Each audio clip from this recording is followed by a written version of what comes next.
Hello and welcome once again to the Forerunner server. I'm Arcturus and I'm joined as ever by Sebastian Keynes.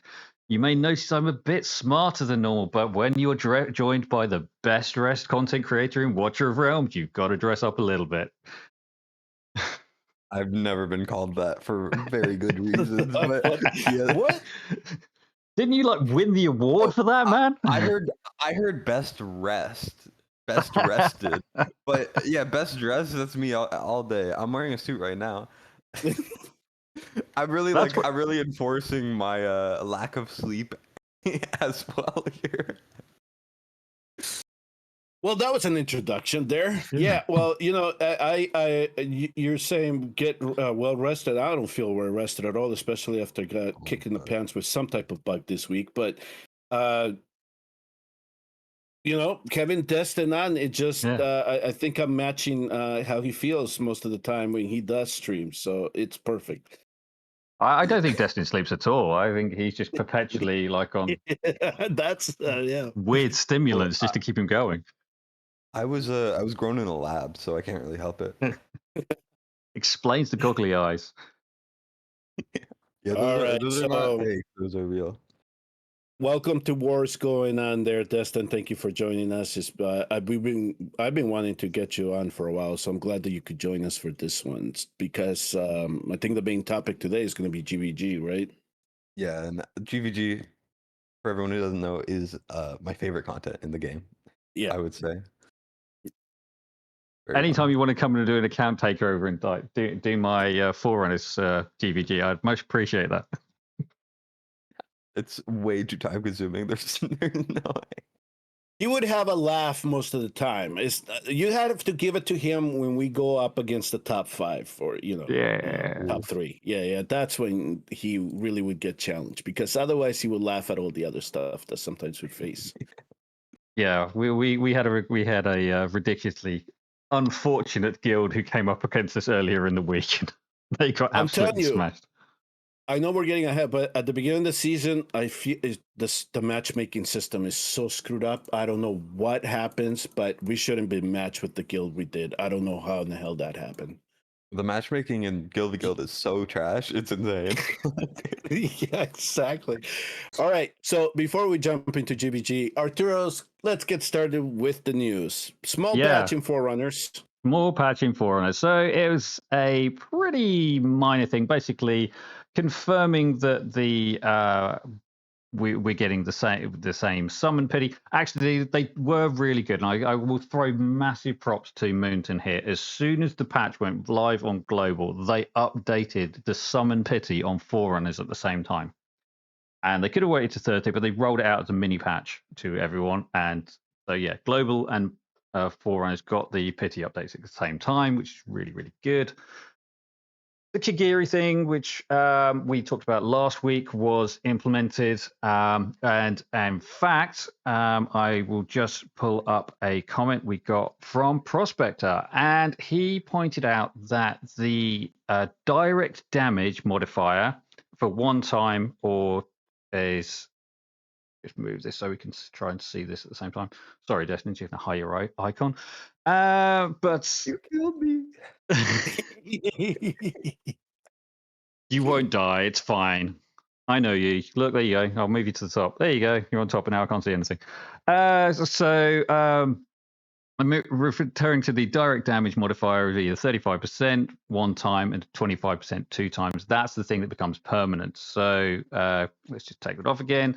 So within 10 seconds of sweeping strike being activated, each direct damage dealt inflicts 1 damage 1 time to equal to 35 direct damage. Within 10 seconds after Ember Strike activated, each direct damage inflicts additional damage 2 times, dealing 25% direct damage. When either of these strikes triggers swallow counter, the corresponding effect of the strike becomes permanent. So if you do a counter when you trigger these strikes, then that's the bit that's going to be permanent. Is going to be the 25% or the 35%. Mm-hmm. Okay, so that comment probably came from something I might have misspoken about. It's probably not you. You speak Muntan better than I do, so I must have said something wrong there. But number one, prospectors, shout out. Thank you very much for tuning in. And if you're listening to this, I'm going to try to line up and get you on at some point. I just got to figure out what is your favorite thing in the game first before we can do that. So, but in regards to, so I was actually, before you jump to Kigiri here, and Destin, I'm gonna kind of open things up for you here regarding the pity now going to where it starts scaling at 180, and for ancients is 185. And the divines now hit at 20. So we're no longer going to hear stories about people going into the 30s before they get one. Now, again, this is something that Arturo's Mike has speculated. Do you think that there's any ulterior motive here for doing this? Are we going to see something that's going to upset us in the future? I mean, maybe this could be wishful thinking. I've been so wrong in the past by being positive about these things, but I think this is a ulterior motive to fix things from the past. I think this is a response to that W Gold situation where they realized, oh, we need to do something, and they were like, we could make summoning better. We're adding a bunch of heroes, so it won't make a big difference, but I mean, it's good for the players. So, I mean, I'd like to think that that was the case, but I'm a little bit skeptical on that front. I think it's very easy to say, oh, yeah, they're trying to make amends, but they still see it as we did something wrong as the player base. They don't admit that the website was a screw up and it should never have come anywhere near the players. So it's, yeah. I mean, I'm historically very wrong about these things because I choose to be more optimistic until something like really bad happens, in which case I was asleep last time. But anyways, I actually suggested something like this to the dev contact. I was like, you guys need to do something really big, like fixing your summoning or something, in order to make this up. So I'm hoping that I can steal credit for the change, but I can't. So do it. We've got no other, like, no one else is taking credit. So yeah, Destin, the man you need to thank for sorting out your pity problems. So, Destin, so here is my hypothesis on this, and it's something that I even shared with Mike as well, is that because I have been actually trying other kind of hero collector, fantasy RPG gacha games on the side just to see what's coming, in the pipeline to compete with Watchers. And downloaded 3 games. One I'm still kind of playing on the side. I've been ignoring it lately. But one of the things that I'm noticing from those games is that right up front, they tell you what the rates for each hero is, if there's any differences, especially in each portal. Not only that, they're even going further, where they're actually telling you the rates on forging. Like you can actually go to a web page and it tells you, here are the rates where you're going to get the relic for this hero and the type of affinity.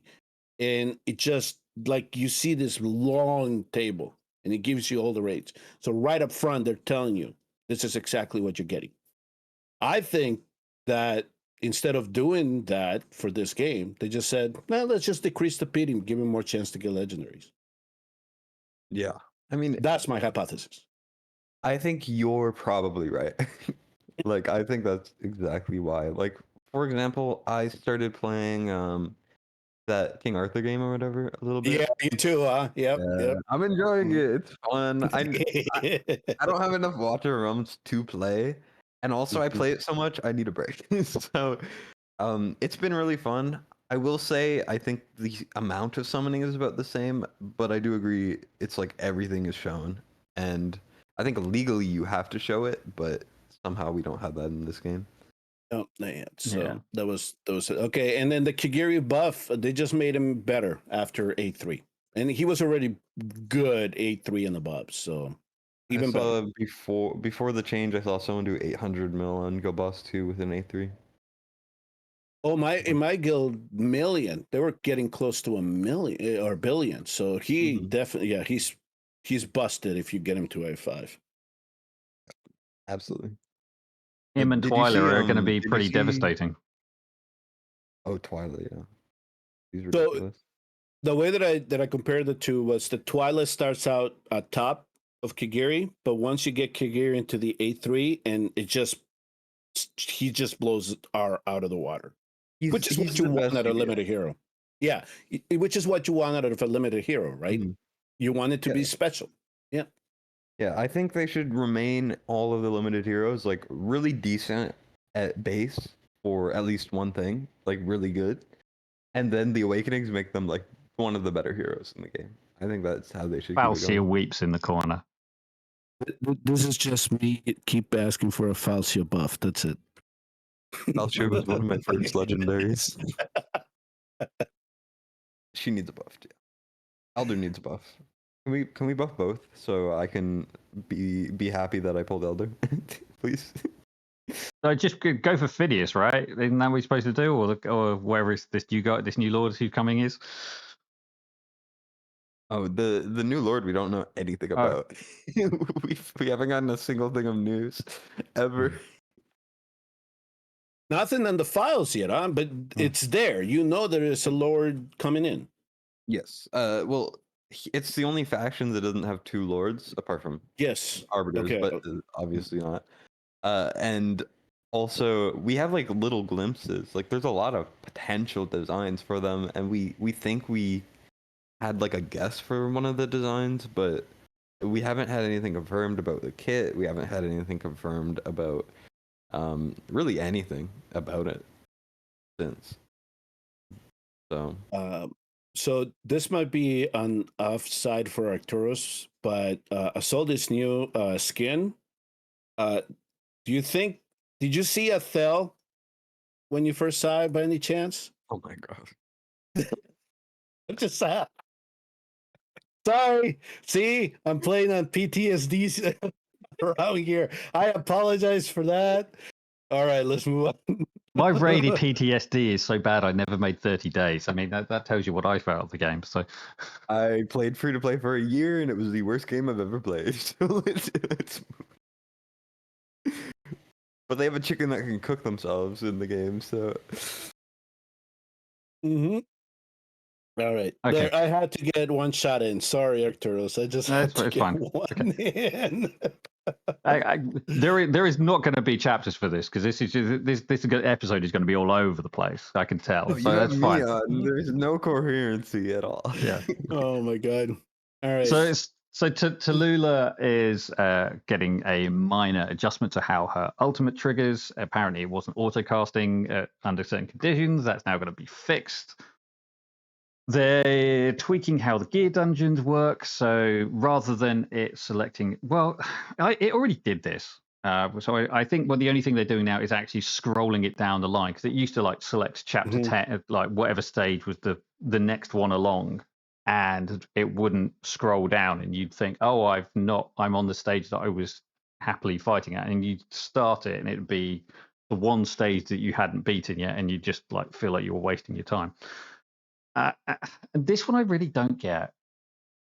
This is like a proper first world whale problem thing where you can't restart a run and just start using your new key. You want to define in advance how many master keys you're using.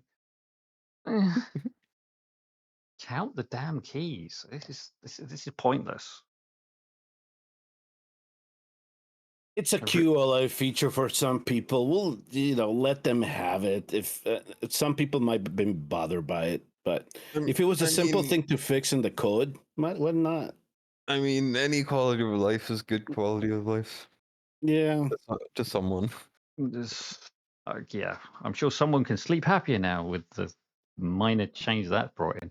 Okay, so next nice one. So Artifact Forge tab now displays the number of forge items on each tab. So let me just jump out of. Actually, I really like that one. Yeah, it is really nice. Oh, I've not played for days, so I'm getting all the splash banners coming up. So Artifact, you come in here, and Forge, and now you can see all down the side how many things you've got left to forge of each type.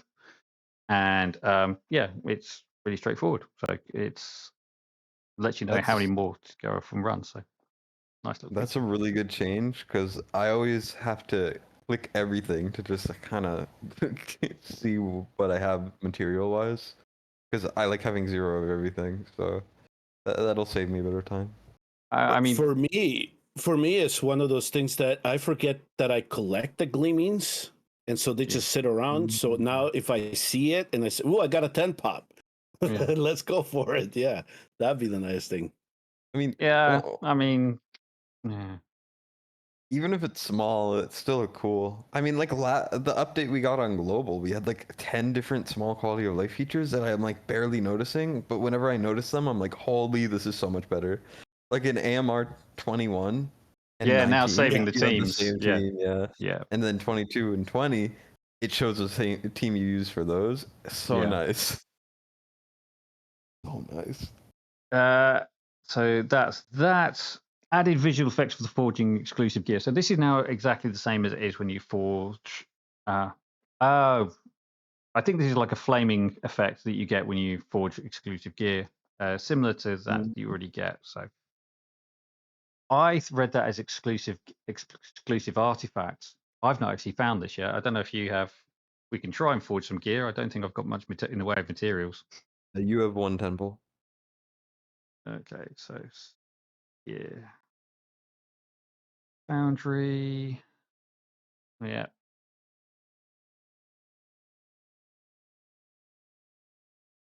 There we go. We get a Yeah, I just saw that little flat. Oh. Yep.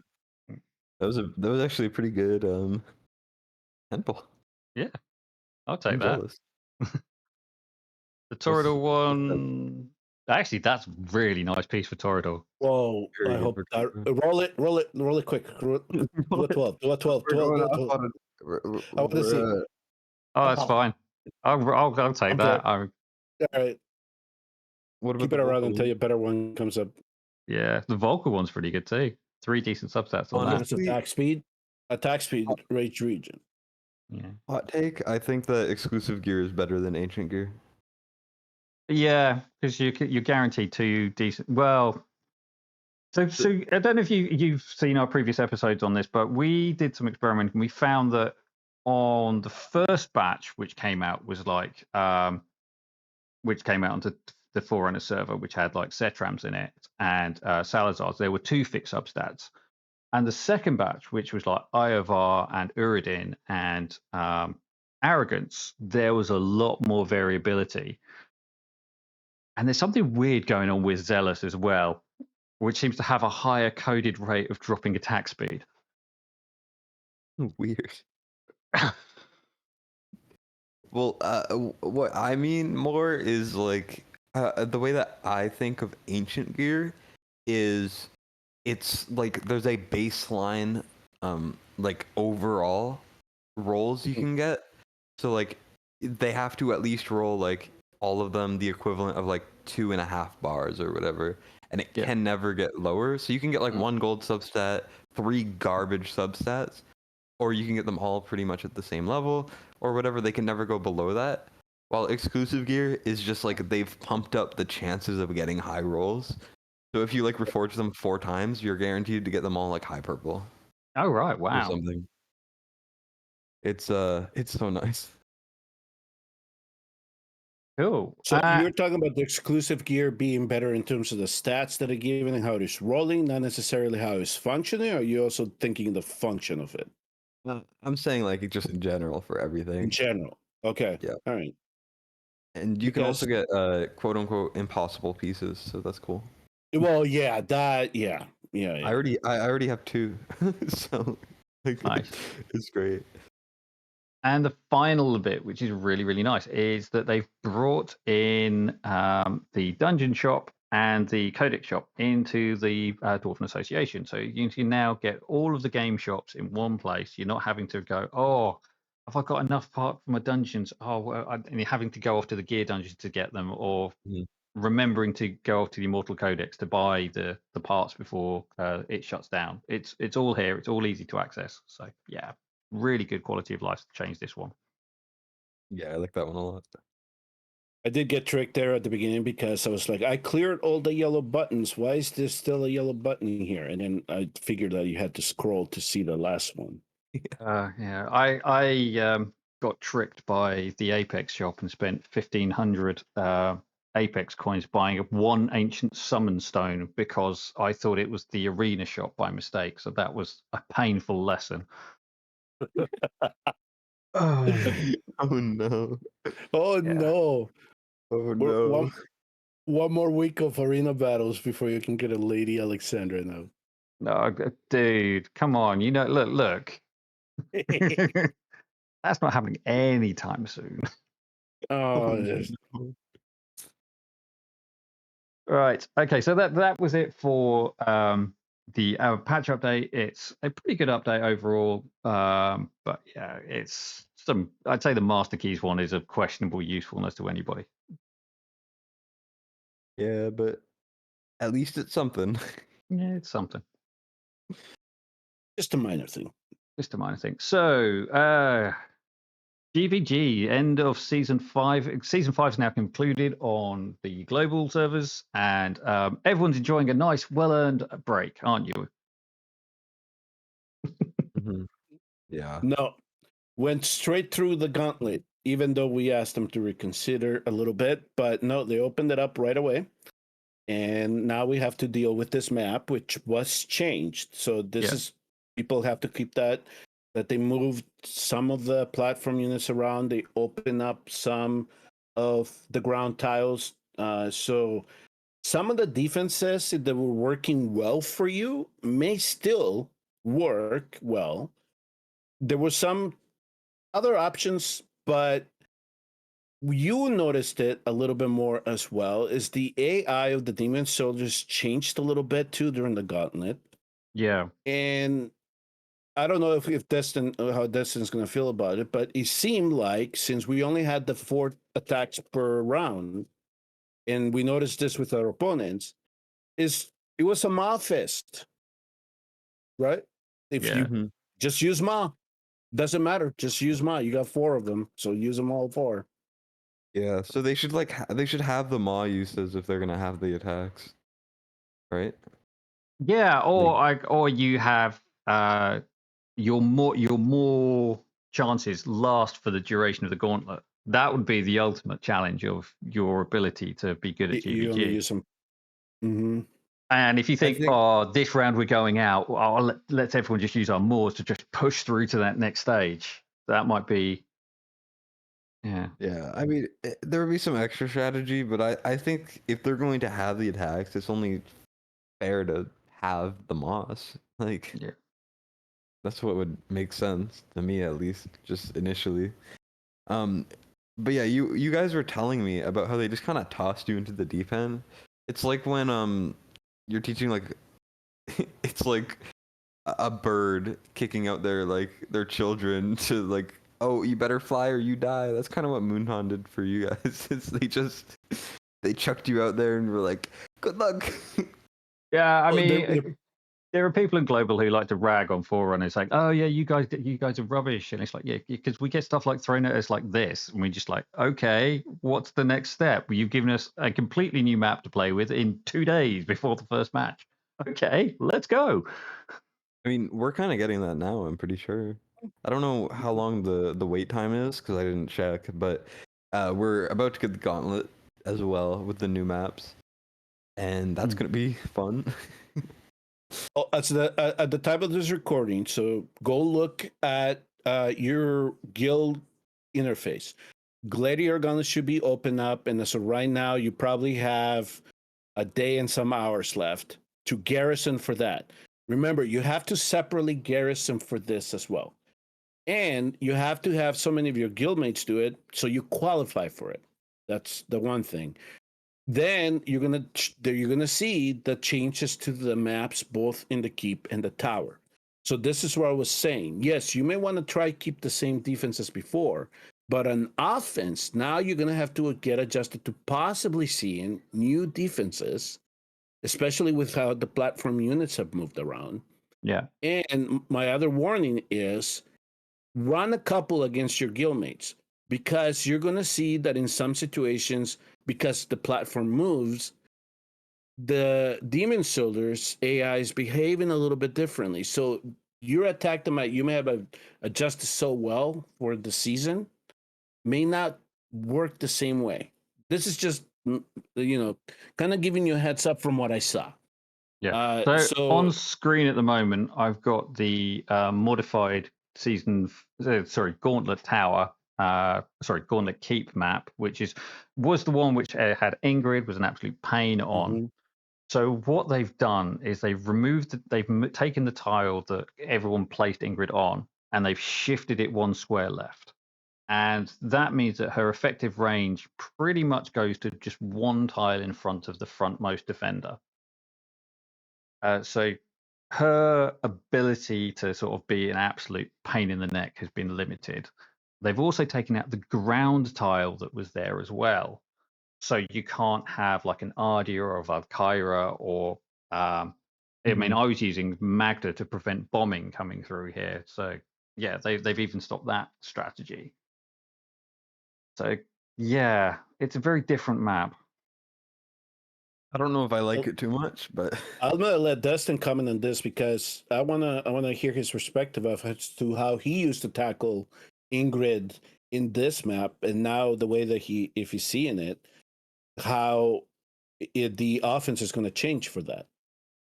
well, I'll be completely honest. This kind of my response has to be similar to like what they did on the final week, where they changed the timer, they changed They how did. Ma worked, and they functionally Yes. nerfed him. So I don't actually have a response on how to beat the old Ingrid maps because it used to be you would bait out Ingrid single target with Ma because he's fat, and then you would go through it from there. Yep.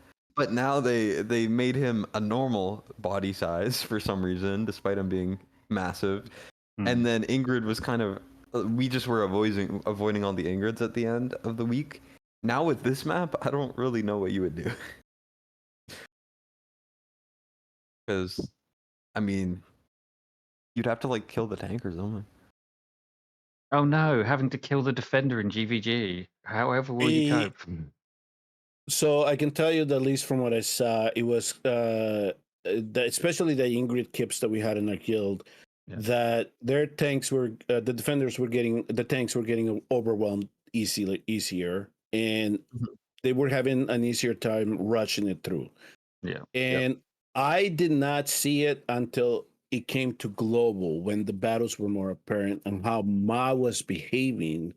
So what was happening in the old map with Ma is that when Ingrid would change her mode and then she wouldn't switch back because of Ma. So they were getting through them a lot easier. We saw that in our central keeps. Yeah. And so with this new map now, if you decide to go tackle with Ma, bring in have the full stay back, and he's not going to get really reached by Ingrid unless she overloads. The defender is going to get overwhelmed. So I think that they just made this a little bit easier for those that have to try to get through Ingrid. I will also say probably partially why the tanks are getting overwhelmed so much better is on the previous map, that one ground tile, which is now gone. Yeah. Valkyra was there, more damage and revive. Or Ardia. Yep. Or Ardia, who just shreds Yeah. through everything in existence. So without those tiles, you have to use a platform unit, and then there's rocks, so you have to place them out of the range, Yes. and then you have to place them all over the place, or you have to build them tanky or something, and then the healer can't really be placed in a good spot because it doesn't cover that much. So I think it's just there's a lot of like you can't really place things the same way you could before, which is how it worked so well. So now there's just a bunch of little issues that come with the placements now for this Ingrid style thing. But she's still going to be meta. Yeah, she will be. They're going to try to make her work. There's no question in that. Yeah. I mean, what else is going to work on this map? I don't know. Dahlia? No, Dahlia is too easy to fly over.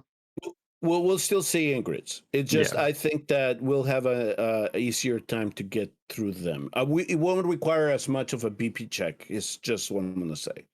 Yeah, I think that's probably correct. Mm-hmm. I have to say, I mean, there's certainly on the season 6 maps which you discussed. I was finding that teams were needing like 700 or like 690 plus KBP teams to get through my 4-2-3 defense with an Ingrid in. So it's it's very much more of a BP check on those stages. So you couldn't. You've got to go really hard. Like I remember back when I was still in the Shire, we fought Mad Elite once, and there was one defense left, and it was one Ingrid keep. And it's like now that we know about that whole like you know how the lords get like a hidden bonus or whatever. Yes. Now that team would fail, but before like that was kind of like the thing, it was still standing. So that really is just like if you have big BP, you could beat anything, and I do hope that they stray away from that a little bit. So that's the Gauntlet Keep map, and here's the Gauntlet Tower map. I think that's not massively interesting. What they've kind of done is on the side near the spawn, they've kind of taken out the 3 tiles and they've kind of replaced it with a skeleton. They've added an extra tile at the top. So there's now 2 tiles up the top that can be used for platform units on this first corner approach. And they've opened up another tile at the very far back. So you had the greed tile or sort of archer tile in the corner, in the top left corner, and they've now extended that to put a spot where you can put a healer in next to them, which is all right, but it's not the most interesting thing. The thing which is really interesting is what they've done with the ground tiles on this map. So yeah, I'm kind of intrigued.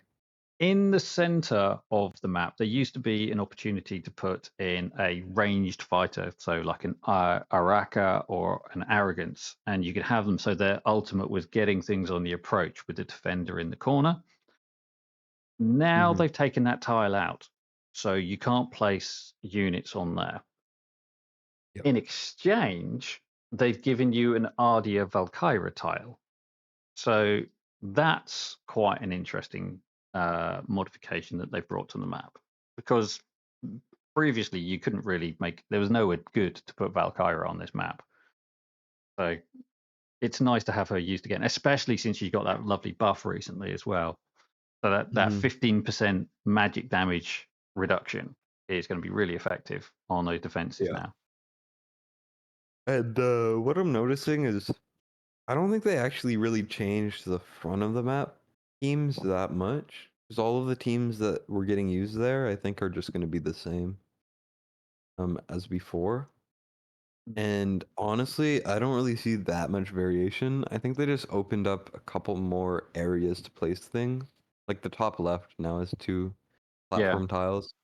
But for the most part, honestly, like at the back, you're still gonna have the same teams. At the front, you're gonna have the same teams. It doesn't look that much different to me. Well, but I think for the front though, it takes away the double CC opportunity that some people were trying to use. So at least not in the overload situations, but I bet you that in the lower ranks you probably were seeing like Racha be right behind a Mary, right? So you were trying to slow things at the beginning, making sure that maybe the Garden Guards didn't get your Mary or anything like that. Now they're just taking that away, and this also affords a little bit of an opportunity in terms of targeting as well, those platform units. And then at the top, they're adding that platform or the platform over there right behind the ground unit, which was not there. So I think that might all the way. that might be Ingrid, but I think it's going to trick a couple of people, because if they don't have the strength to protect it well, they're gonna get annihilated by Garden Guards or the mages. Yes. So I think that for the lower ranks, it might actually be a trap formation there to try to put everything right up front. So I would encourage people, if you can, try to work the backside. You have more options there. You have a little bit more liberty in terms of protection. But if you try to crowd this front, it might work with whatever you might have had in the past. But remember, you did get that ground tile taken away, which I know that some people were using it. Yeah. Mm-hmm. I think it's quite an unforgiving map for stuff like that, especially with the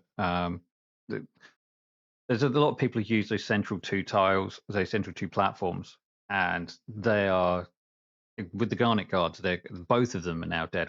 And in fact, the rare archers were both sets of archers were really picking those guys off now, especially if you've got anything slightly further back because of the targeting logic. They just seem to fall so much faster. Mm-hmm.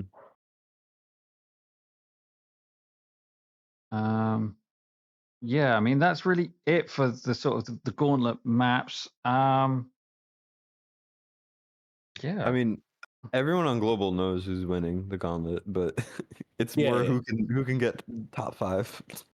So let's now discuss the important the kind of the aspect of this whole thing and how it's being launched and how we do believe that they're going to approach the start of season 6 as this is running. So if you all go look at your calendars, this thing starts right away. So we have 2 days to prepare and then the matches will start. Okay. Each day will correspond to match. Okay. So you have only the 20 hours to do your battles, do your 4 attacks for that round, modify any defense that you might need, go on to the next, right? And you keep going. Fortunately, here in Global, we have the top 128 getting the grid skin, which is wonderful. More people will get an opportunity to get it because they did go through the grind of doing GvG. yeah. But then, if everything projects as it did here in Forerunners, we're going to get season 6 started and they're going to throw us the new map right away. So we're going to have 2 things to go and adjust. Now, the teams that are advancing the furthest are the ones that I think going to get penalized. But some people might say, who cares? This is what you guys asked for. But in terms of just overall, if we're talking about mental health in an aspect of gaming, this might burn some of these people off. So this is what we warned them about it. This is why they opened up a thread in their Discord for us to provide them feedback. We did. Hopefully they listen and they extend the preparation phase by 1 week, but we'll see what happens. Yeah, we'll have to see. I mean, I will speak that I am in kind of a privileged situation where I think my guild will be fine. Where like there are some people in there who will, grind it out and figure everything out beforehand. But for everyone else, like it's gonna really suck if they don't allow that much preparation time. For sure. Yeah, they're just the 2 days and a fresh map, and you think you've got, as we already said, like if you think you've got season 5 sussed, then to suddenly have to deal with a new map with different challenges at the same time as dealing with another map which you need to prepare for because it's like you've got another 8 weeks of that map, and this one, well, it's as long as it lasts. So yeah, it was a real hassle, and hopefully they do modify things for you guys because it was ridiculous how it played out here. Mm-hmm. And I might not, I'm not really speaking for the Overlord players too much. I'm speaking about the Platinum 3 players because they thought right now, okay, I can kind of relax, just kind of maybe familiarize myself with this map. But now here I am in the first couple of days, oh, boom, I'll get thrown right into another tournament right away. Now I have to deal with this.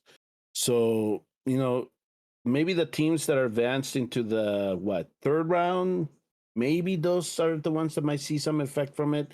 Because as soon as that is done for them, now they have to go and say, okay, now I got to go garrison for this.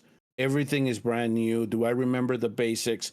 And you and I, Arturo, see this in Forerunners, right? For some reason, some of the players forget the basics from the previous season, and then they set up for season 6, and you're like, why? You know that's gonna get picked up or something like that, right? So it should allow, at least for the people that have a greater understanding for the basics, to at least be able to have the gimmicks and point out some of the stuff. It's just that for us here, 2 days to do that. You and I were like, just let it ride, see what happens the first week. We'll deal with it later. But I don't know how other global players are going to adjust to it. Yeah, I don't know. It's gonna be interesting to see the fallout if it goes bad. Yeah, And aside from the PD thing, Munta needs more wins than more losses right now. That's how I'm feeling about this too. Mm-hmm. yeah. It's definitely an easy thing to forget. It's like because at the moment, one thing that a lot of players complain about is sort of like, where's the content? I mean, yes, I know you've just had all of chapter 10 land on you. You've got the challenges associated with that. You've got people trying to grind out the camp. I mean, although the camp is limited by how fast you get materials from the ships, so that does slow things down a lot. But yeah, you've got to find. There are people who are saying, well, what's the only thing that's end game other than arena, which is crap fest, is GvG. And if GvG is not right, then what's Mountain got at the moment?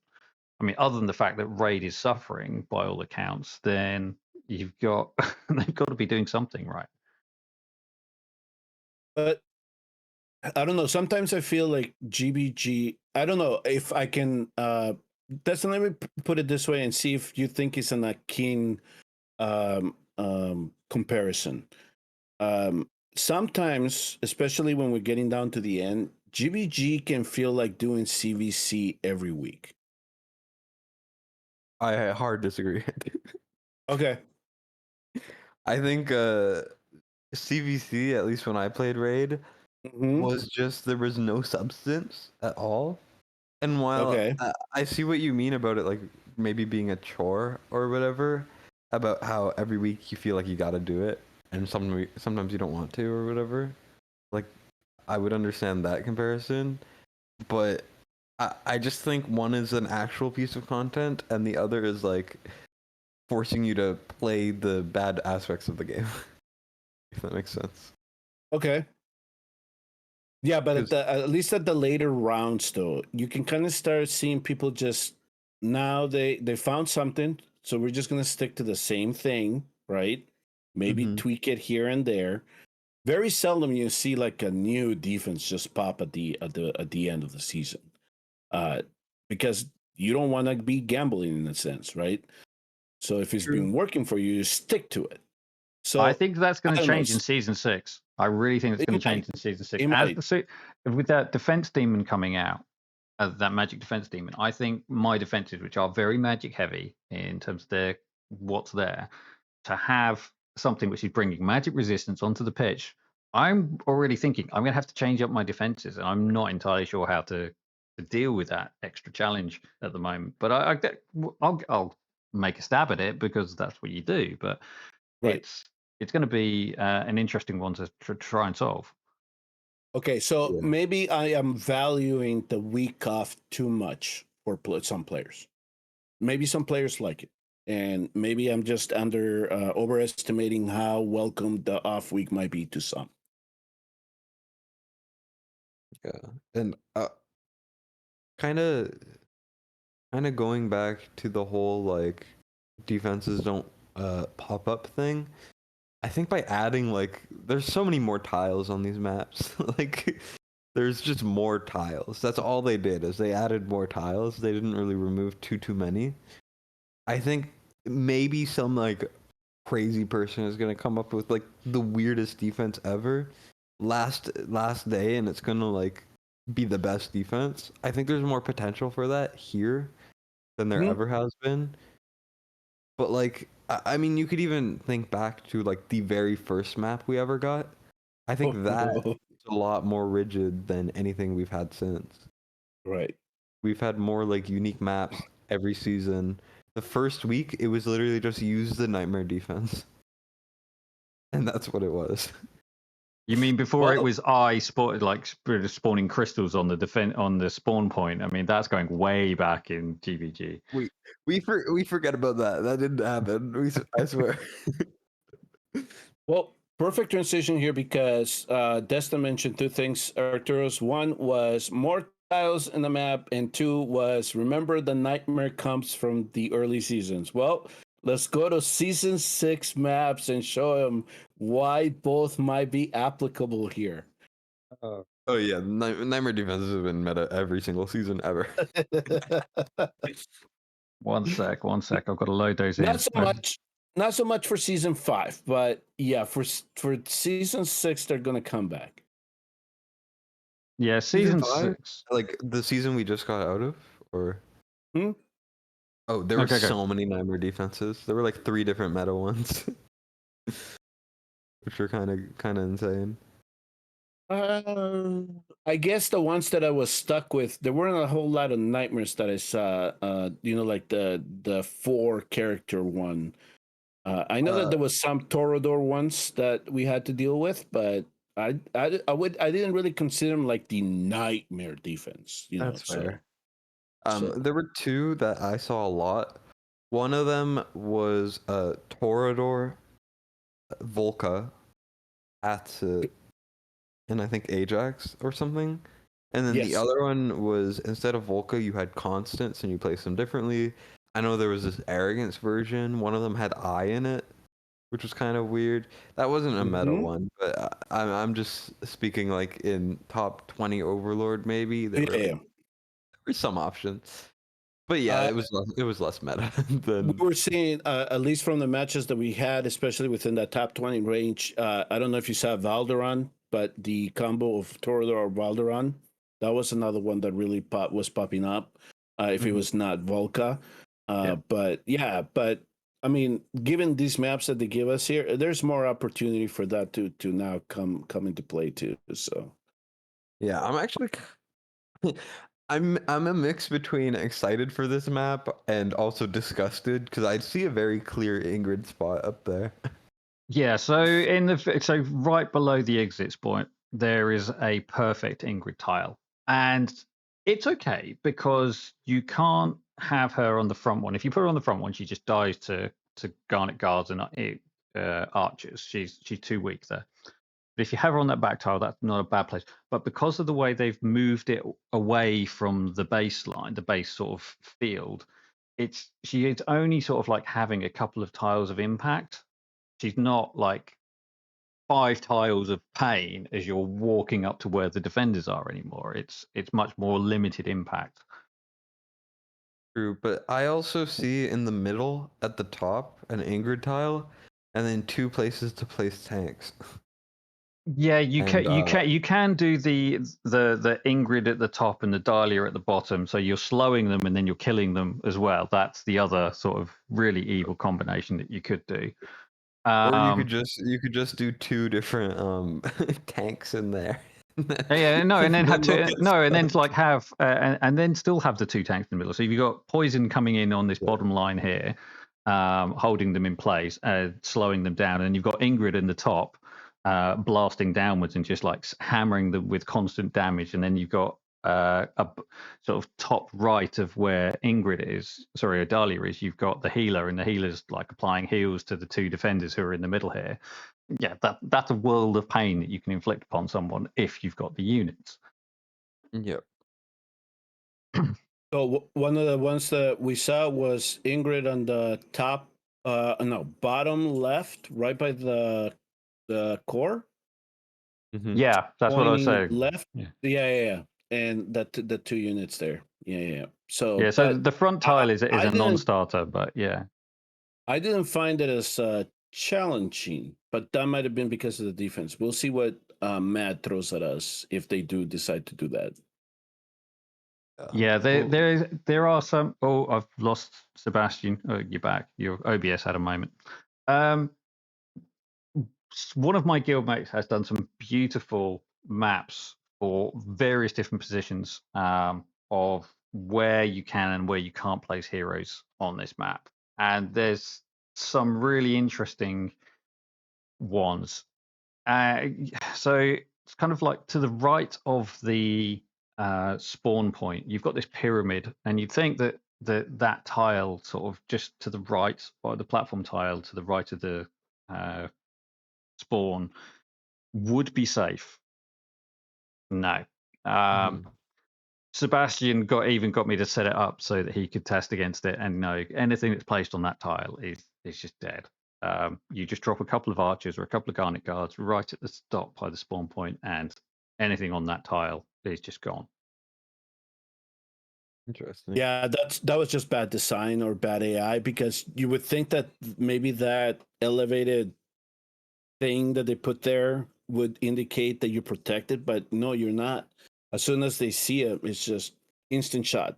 And Yeah, I asked, yeah, I think that it was supposed to be blocking that, but the tile that they've put it kind of almost needs to be one square back, and then it would block that.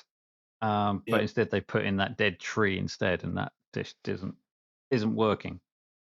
so yeah, What I expect is they're going to change that halfway through the season, and then that tile will then become immune, and no one will know because they won't talk about it. And then one random person will figure it out, and then yeah, that's how things that started, right? Yeah. Because some of our guildmates were trying to get cute. They were asking, if I place my unit there facing to the right, would I pick them off right away if they spawn on that back tile? And it's like, why waste that? So don't even try it. So I'm Yeah. assuming that the same could be true for that, but it's not worth it. It's just anybody watching this, my advice is, even though that platform is available to you, do not use it. Just avoid it. Plan around it. Absolutely. Okay. So that's kind of so you've got this like 4 round tiles here that you can place. We have done a video where we looked at the map previously, where we had a bit more of an interactive session.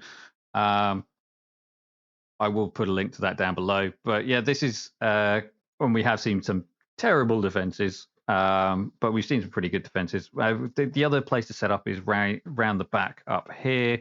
So you've got the sort of 4 ground tiles in an L shape above the exit point, and that's a reasonable place. So you can have your front defender, you can have a ranged attacker, you can have someone off to the side. So if you're like if you've got like you want to like dump Kagiri or someone else in like off to one side, and then or Ymrit or something off to one side, they could just cause chaos from the corner. Healer at the top, platform unit to the side.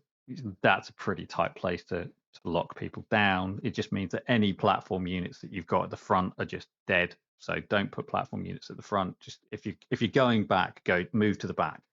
I think that's the safest rule. Mm-hmm. All I'm seeing is I wish I had Carnelian. Oh, Carnelia is so good for some defense setups. Yeah. Oh my gosh, she's. So I was saying to my guild that they should just give out Carnelian and Ardia to all the players, just as like an equalizer to everybody.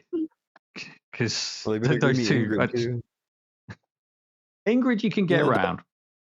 Destin, we have a lot of sometimes we have a lot of new recruits that come in because they want to, jump their experience in GvG, and they are surprised sometimes that I tell them right away, top 2 healers, Lily, Carnelian, they kind of probably look at the message funny, saying, why not? I like my Hollow, I like my Vortex, but there's a reason why these 2 are so effective, and we try to get people to switch over. And some of them just don't see it. They think that they get more heals out of Vortex or Hollow, and it's just not that. It's just trying to make them understand as to why Lily, this epic healer, is so good for this, and Carnelian with her soul essences, because they might be thinking, but she doesn't heal. Well, that's not her point. That's not what she brings to the table. Oh, she stops people dying. Exactly. So one of the things, Destin, is especially from our Russian counterpunch this past week, is that if you look on the left-hand side of this map, we saw a lot of nightmare comps that we had to try to get through. So we're gonna have to try to teach some of our guildmates how to get through those, especially if they, didn't drive through the first couple of seasons hard. Yeah, and I think the bombs aren't working quite as well anymore either. I think it's just the power creep of the defenders has outcrept the ability to get through them, especially. I just noticed at the end there, the back where all the ground tiles are, it just kind of reminds me of the very first map we ever had. Mm-hmm. It's very Mhm. reminiscent. Because we got that hatchet tile at the back. We got the 3 round tiles. We got the one on Yeah, the side that no one uses unless you yeah, have a defender in the front. Yeah, this looks like cancer. So one piercer composition that I saw with Aracha, they put Ajax right at the bottom, pointing up. So if you try yeah, to swarm it, you got to make sure that you can survive a couple hits from Ajax there, because ideally you Ooh. think you put him on the top, but they actually put him right in front of the core. So just to make sure that they could get coverage as long as they could. And of course, with being a piercer lord, you get the 1 tile extension, so you get a little bit more range out of it. So that was another interesting kind of setup that I saw. Yeah, that's a good shout out, actually. Yep. yeah. Pierces were quite popular over the last week, so last 2 Let's weeks. So we've had go. you've had like lots of Iovars on this tile, sort of like like 3 up from the exit. Yeah, and a Raka just below that is another one that's been quite classic. So there's lots of things, but yeah, lots of Ardias around as well. A couple of Valkyras and Haas, but yeah, it's yeah. Will Northerners be somewhat meta finally? Sorry, who? What Will Northerners be somewhat meta finally? I used a variation that picked up 17 wins against one guild, but I'm not going to use it again. But yeah, they could, especially with Valkyra's rework, especially if you have her A5. Yeah, Yeah, maybe for because whenever I see these maps, I think I need to make a video on a somewhat accessible defense, and Northerners are usually the way to go Mhm. because Isolde is good. That's it. Like, um, so I'm like already trying to think of ways for that. So I don't mind giving a tipping the formation because yeah, I used it. I don't know if I'm going to keep it. We'll see, because the top guilds figure it out right away. The top guilds will say, I'm just going to maw this. That's it, Yeah, right? that's the main drawback of Northerners for Yeah, sure. yeah. So I put a Soldi on the 3rd ground tile. So we're looking at the left side of the map, 3rd ground yeah, tile, left to right. I put Valkyra right behind her, all the way to the back. Maul on the platform right next to her atop. Carnelian on the top facing down. Mm-hmm. And what was the last one? Who am I missing? Oh, Mary. But it was a tanky Mary. So yeah, good luck with your Garner guards. Right on that platform, like top right to the core. yeah, Interesting. Okay. And a lot of players struggled against that, but like I said, once we went up against the Russians, they've seen these variations of it. They just said, okay, you guys, let's just send Moss after this. And after the 3 shields that I had on it, they just like 3 Moss in a row. They took it down. Yeah. Yeah, that's like I said, there hasn't been like many Northern teams ever to stand against a Maw. No. Yeah, exactly. That's the Arborers. That's the Arborers' job to stand up against the mod. That's pretty much it. Yeah, yeah. I mean, with the magic, sorry, with the magic resist guys, do you think arbiters are still gonna be so good? I think this could be. I depending on how they play out. I've got my first 5 shards of the guy today, so I I will. did too. Will I think over the next couple of weeks when they come out, but you could easily see someone sending something like rare rare defenders out. These guys follow up with a healer. Then you're sending in your heavy hitters to kind of like get that with the protection going, and you've got your healer like holding everything together. I think it's going to be really nasty, and some of those really magic heavy comps are just going to suddenly go, "Ooh, I'm not working as well. How do we get around this?"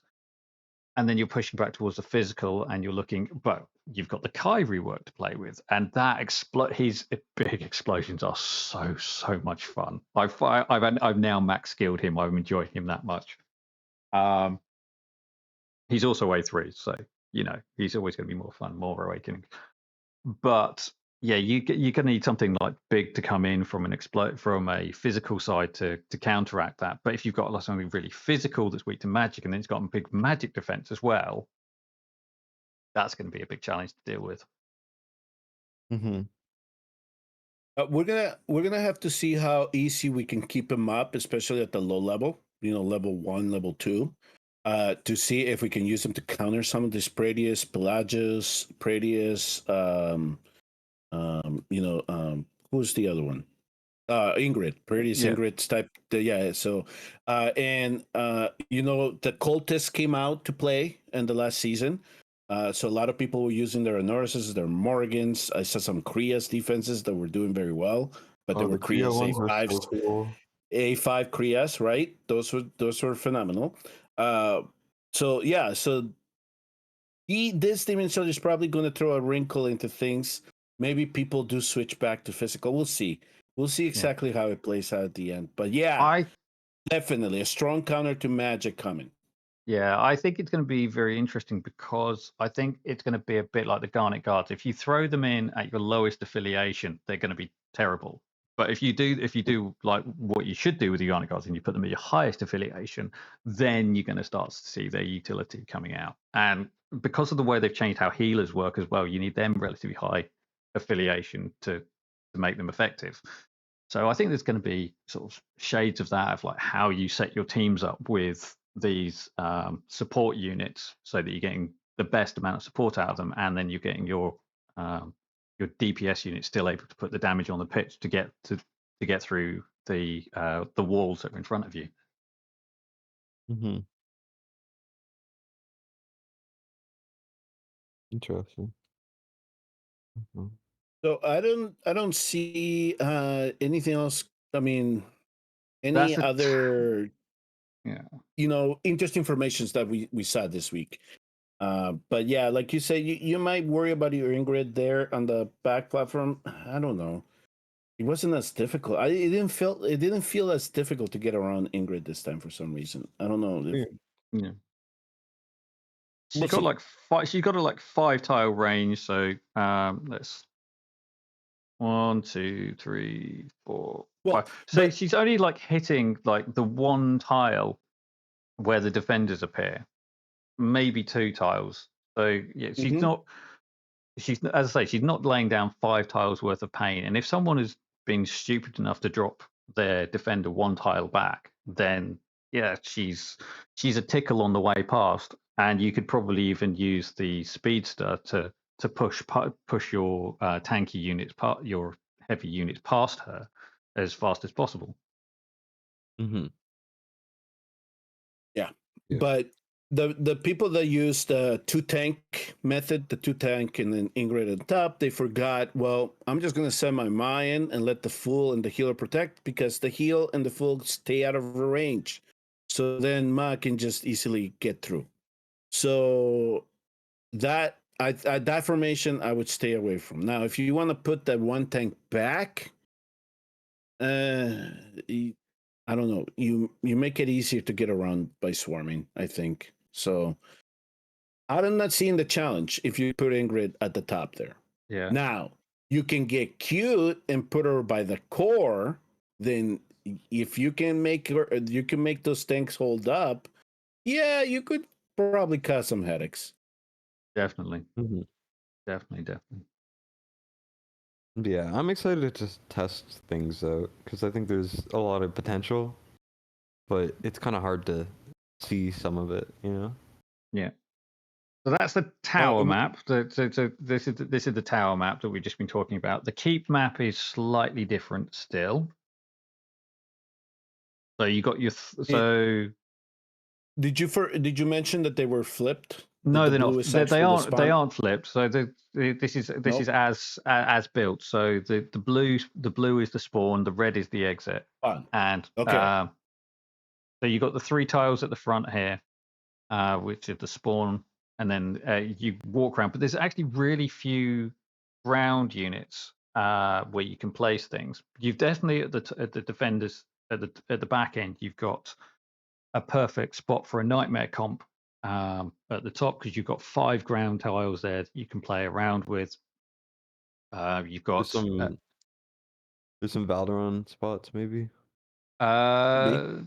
yeah, kind of. It not the like Valderon off to one side where he's just wailing on people while they're stuck. No, you just That put you him have behind in the season 4. tank. Yeah, there's places that you can do that. This central platform unit area here is really useful for laying down the pain. You can talking about Ingrid, you can put an Ingrid there, face down with a defender, and then some CC and some extra DPS on the sort of lower left-hand side. But you'll need like a ranged healer who can get over there. So that could be a Carnelian with a bounce that goes over there to get that keep that unit alive. And I mean, the only challenge you've got is if you're using 3 platform units, is that front one better have a very tanky build, because any Garnet guards coming around the corner will attack that as they come into range. So a bit of CC is useful, but at the same time, you've got to make sure that's got a tanky build, because otherwise it's going to get taken out. Mm-hmm. Brief question, Arturos, because I'm just starting to see this. So if we're counting the ground towers up top, the top by the core, so it's be 1, 2, 3, 4, 5 going left to right. On number 4, if somebody were to put a fighter there, we release 2 archers, and there's nothing for them to target. Would they target the fighter there? No, too far. Their range should get there. No, it's too far. No, but it's. I think this piece of land counts as a high wall. Okay. Oh, we know how. Yeah. We've learned about high walls and how they're not very effective. But I mean, Okay. if you were being an idiot, you could put an EOR or a long, like a strong marksman, face down over the enemy spawn point to weaken them. But then you've got to have something else going on to deal with that. Yeah, I mean, you could put an Ajax by the spawn point to the right of the spawn point, face down, if you've got with a star piercer team, and then you've got a bit of damage over that area as things are coming in. They're being slowed, they're being damaged. You're running down the clock, but then you basically wasted a unit to try and get the DPS in a more central location. Hello. Oh, you're back. Yeah, so I had to join on my phone, so my audio might be a bit worse. Sorry about that. It just like my Discord just stopped working. Well, yesterday freaked so many people out. Oh yeah, or Discord servers were down. What, just for like what, an hour was it? I don't know. I can't remember, but just like, Yeah, it was like an hour.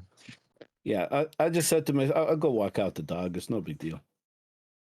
Yeah, but so many people were like, "This is my life." Apparently, there was some type of there was something big going on, some type of tournament on the game. I don't know. I saw something on Twitter. It's like we were in the middle of stars. Okay, Yeah. so this is like the actual season 6 map. So here are sort of your platform units. You've got this up here, and you were talking about whether if there was a unit here where they could be targeted by archers. I never saw anything get targeted by archers on that tile. I don't know if it's the exit point that blocks them or whether it's this wall at the front that blocks them, but I never saw anything get targeted by that. Not there, but one right in front of it. So wherever you took, I was talking about the ground. You're right there. There, I never saw anything get targeted by it. I think everything was too interested in what was on these platform units, the platform tiles in preference, and then once they get past that, then they're into the range of any defender that's here, so they wouldn't bother. And yeah, and even then you can get picked off by lightning guards from I think the tile behind anyway. So because 1, 2, 3, they're in range there. Yeah. So for me, I'm not a fan of this front trying to come up with something here at the front. I'm more if I were to have to defend this, I would either defend it at the second spot or the third one. Yeah, just like our Russian colleagues did to us here in the last couple. So there's kind of like that's sort of my comp one. Critique it all you want, but it's it's working very well. So Yeah, I know. I was just saying, for me, I would prefer to just defend the back instead of the front, based yeah, on how I'm seeing things lay out right now. yeah. And then I think the I'll other just one go back. is the other one. I did try like a rear guard defense, and that just did not work at all in testing. And then there's a kind of like this mid area here where you've got a bit more utility because we found that the Garnet guards weren't attacking the Hatchet tile here. So that's Mhm. good insider knowledge for you there, Destin. Okay, good to know. Interesting. Yeah, I mean, And we all know with. Oh, you first. Oh, sorry. I don't know. There was a little bit of the delay. Go ahead. Go ahead. Oh, I was gonna say, the thing I really like about this map is I think all three positions have possibilities. Okay.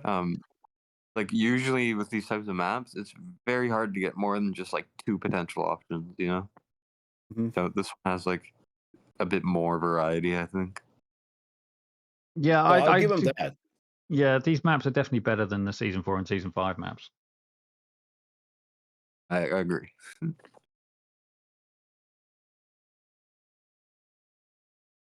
Especially the early one was only two possibilities, really, if you wanted to. And but this one, yeah, like you said, it opens up to three different formations that you may have to encounter. So I understand why they extended the time too. So, but yeah, I mean, everybody will have the availability to adapt depending on the roster, especially if Yeah. they're assigned a keep. Yeah, like you could probably make an amazing Ymrit Nora team. You could probably make a great Nightmare team. Chaotic teams are probably going to be good.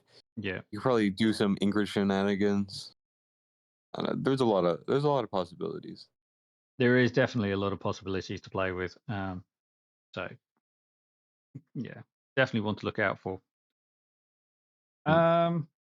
That's really it to discuss. I mean, obviously we're now end of week 2 in season 6. You guys don't actually have your season 6 calendar up yet.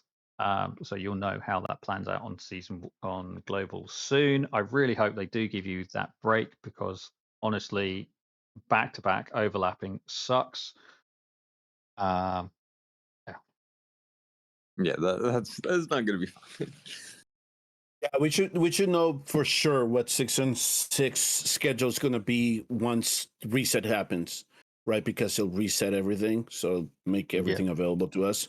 So we'll see that calendar. But if I did my estimation and the math correctly, I think it should be the top 8 that make it to the gauntlet or the later rounds that are going to double dip.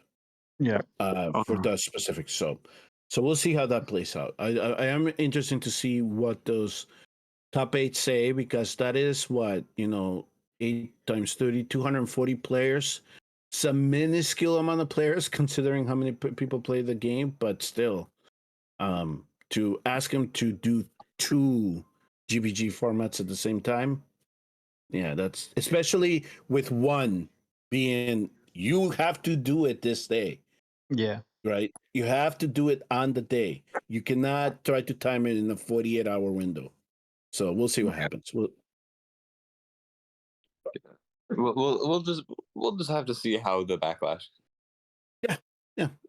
I just want to hear because to me it was just the red flags. Okay, I pointed them out. Let's see what happens. Let's see how people react to it. Maybe I'm in the minority as to how I'm seeing this. No, I do think that there was a kind of like a chorus of people who were dissatisfied in the official on the channel on the official Discord, where people were saying, yeah, there's a hell of a lot of coordination that goes on, and people just want to be able to breathe after that and not have their guild leaders saying, you haven't done your attacks yet, get on Discord or set up this defense and practice this. And so yeah, there's a lot of people who just need a break from that for just a week to have something. But having to try and do that level of coordination when you've got 20 hours to get the attacks in is really difficult. Mm-hmm. Final remarks, Destin?